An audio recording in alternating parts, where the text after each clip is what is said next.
When we think about revolutions in manufacturing, we usually think about machines, right? Steam power, electricity, computers. But what if I told you one of the most important revolutions of all time wasn't about hardware, but about an idea? An idea from the last century that, believe it or not, is the bedrock of all the high-tech factories we talk about today. Let's dive in. So let me ask you a simple question. When you hear the word quality, what pops into your head? For a lot of us, it's something expensive, something luxurious, high-end. But what if that entire way of thinking is just outdated? And this right here, this is the massive shift in thinking that changed everything.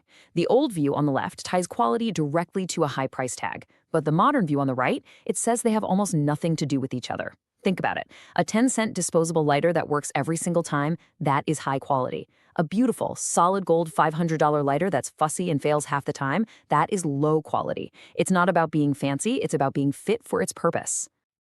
All right, here's our game plan for today. We're going to really nail down this new definition of quality. Then we'll do a quick history tour and see how this idea grew up.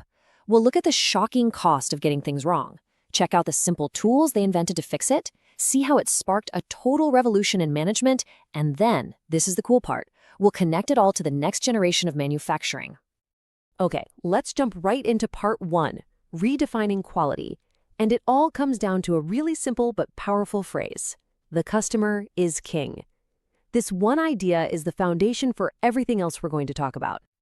So here's the official, kind of formal definition, but forget the jargon and look at those key words. Satisfy needs. That's the whole ballgame. It's not about being the best in the abstract, or the fastest, or the most feature-packed. It's simply about whether the thing you made actually does what the customer needs it to do. That's it. This leads us to what the source material calls the first postulate of quality. It sounds complicated, but it's not. It just says that every business interaction is a simple triangle: a supplier, a product, and a client. And in that setup, there's only one benchmark for success. Did you meet the client's needs? That's what puts the customer in the driver's seat and makes them the ultimate judge. So let's get into section 2. You know, an idea this big doesn't just appear out of thin air. It grew up over decades, and we can actually break its history down into what we'll call the 3 ages of quality. It all started in its childhood, with these little sparks of genius, like making interchangeable parts for cannons so you could fix them on the battlefield. Then came adolescence, from the 20s to the 80s, where this thing just exploded. It was forged in the heat of mass production lines, and then refined by the incredibly high stakes of aerospace and nuclear power, places where failure just wasn't an option. And that brings us to today, the age of maturity, where quality isn't a special feature, it's the cost of entry. It's a universal language for business. And behind this whole movement, you have these absolute legends. These are the thinkers who literally wrote the book on modern quality. You've got guys like Deming and Juran, who famously helped kickstart Japan's post-war industrial miracle. You have Ishikawa, who was obsessed with measurement and gave us some amazing tools. And then Philip Crosby, who came up with these unforgettable radical slogans like "zero defects" and "do it right the first time." Now for part 3. So why did this whole movement become a revolution? Was it just a nice philosophy? No way. It came down to something much simpler: money. Companies finally woke up and realized the absolutely staggering cost of imperfection. Take a look at this number, 10 to 25%. Any guesses what that is? It's the percentage of a company's revenue that is typically wasted, just poof, gone, because of poor quality. That's the cost of scrapping bad parts, redoing work, and handling angry customers. It's a massive invisible leak in the bucket. The source material has this fantastic metaphor for this waste, the ghost factory. Just picture it. Inside your real factory, there's a second, invisible factory. It uses your people, your machines, and your time, but it doesn't make a single thing you can sell. Its only job is to fix all the mistakes the real factory made. That is the cost of non-quality. And if you break that cost down, it's even more revealing. Check this out. A crazy 80% of the money is spent on failures, fixing mistakes you caught internally or dealing with the fallout from mistakes that reach the customer.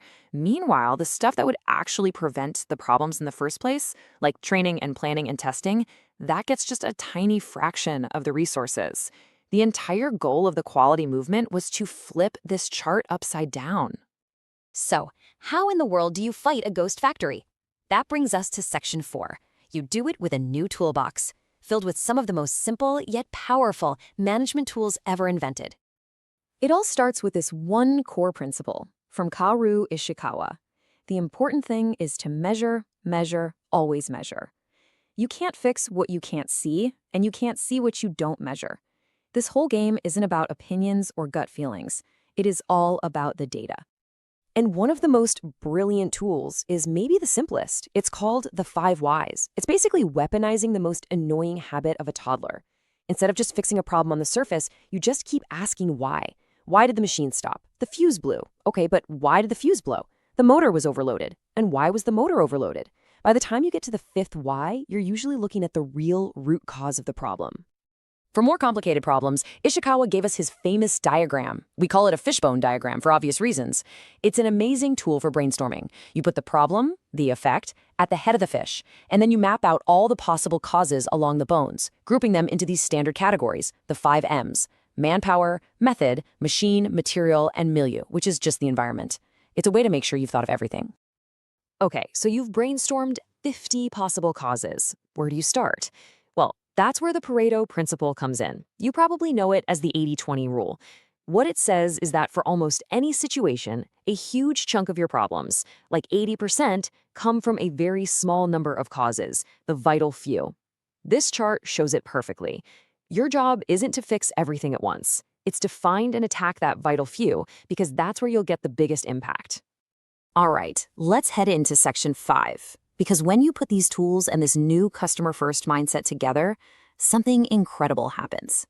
You don't just improve a process here or there. You completely rewire the entire company. I mean, just look at the contrast. The old way, called Taylorism, was a rigid pyramid, a top-down command and control system where workers were basically treated like cogs in a machine. Total Quality blows that up. It reimagines the company as a network. And in this network, every single person, every single team is both a supplier to the next person in the chain and a client of the person before them. And that leads to this next idea, the second postulate of quality. And honestly, this is profound. It says that if every single person focuses on perfectly serving their internal customer, the next person down the line, then satisfying the final paying customer becomes the inevitable result. It's not something you have to force. It just happens. All of a sudden, quality is truly everyone's job. And that brings us to our final section and why this all matters for us today. What does this philosophy from the 20th century have to do with the smart factories and advanced automation of next-gen manufacturing? The answer is everything. It's literally the DNA. You can draw a straight line from every core principle of the quality revolution to the key technologies we use today. That obsession with the customer, it leads directly to mass customization. That intense focus on process control, that's the ancestor of today's smart factories and automation. That demand to measure everything, that created the mountains of data that now fuel our AI and predictive analytics. And that philosophy of continuous improvement, that is the engine that drives just-in-time manufacturing and agile production. It's all built on this foundation. So I want to leave you with this final thought. The revolution we just talked about fundamentally reshaped the world by putting the customer's needs at the center of everything. But as we look ahead to the massive challenges we're facing now, sustainability, resource scarcity, global supply chains, you name it, it really makes you wonder, what will the next quality revolution be about?